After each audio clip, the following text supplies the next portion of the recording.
Salut YouTube, j'espère que vous allez bien. Aujourd'hui on se retrouve pour continuer cette petite table. Donc la dernière fois on s'était arrêté à la partie métal. Là on est parti pour faire la partie bois. Donc on y va, on va tailler dans les panneaux. Et je vais vous montrer tout ça tout de suite en vous expliquant. Allez, c'est parti. Bon alors déjà j'ai commencé par couper toutes les planches dont je vais avoir besoin. Donc là je coupe des blocs pour pouvoir les coller ensemble. Alors je vous le dis tout de suite, je suis pas du tout un pro du bois et j'ai vraiment pas beaucoup de matériel à part une scie circulaire. Donc là j'ai voulu assembler les plaques avec des clous que j'ai taillés pour qu'ils soient pointus des deux côtés, des tout petits clous. J'ai ensuite mis de la colle, comme vous pouvez le voir. Et donc j'ai enfoncé la plaque dans une autre pour faire une seule et grande planche pour en fait avoir toutes les bandes de la mêlée collée qui se rejoignent entre les différentes sections de la table. J'ai marqué le premier panneau et donc je le découpe. On vérifie ensuite que ça rentre bien. S'il y a besoin, donc je refais une petite coupe.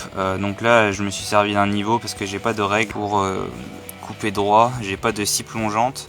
Donc je me suis servi d'un niveau pour me faire office de règle pour faire des coupes bien droites. Donc là j'assemble une autre planche qui fera la grosse partie en triangle de la table. Donc j'assemble avec une autre planche pour, comme je vous le disais, avoir les lignes qui se rejoignent entre chaque plaque. Donc là l'idée c'est de coller, donc pareil avec une petite clou, c'est pas vraiment une bonne idée je pense.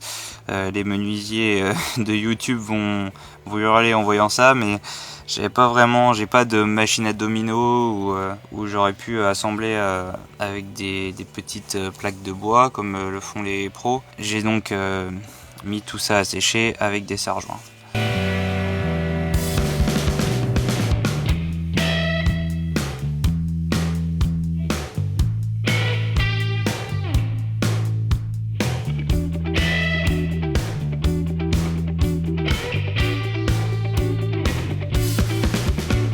Une fois mes plaques coupées, donc je ponce pour qu'elles rentrent bien, j'arrondis les angles et je dégrossis un petit peu.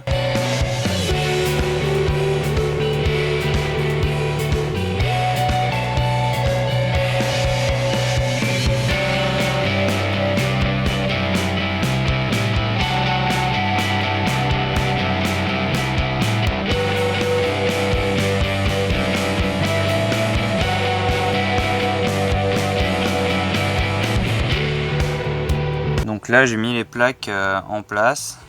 Je vais marquer en alignant bien les lignes de la mêlée, coller la dernière plaque, donc que je vais couper.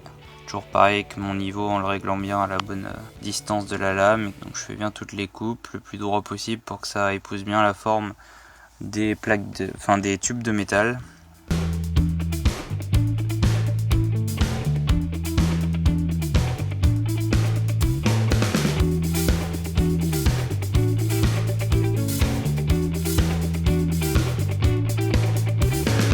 Je vérifie que ça rentre. Ensuite, une fois que ça rentre, je visse toutes mes plaques.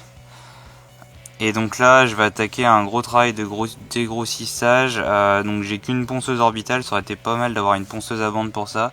En fait là, l'idée c'était de rattraper un peu les écarts entre le bois et le métal. Je ponce le bois qui était un petit peu au-dessus du métal pour rattraper l'épaisseur du métal.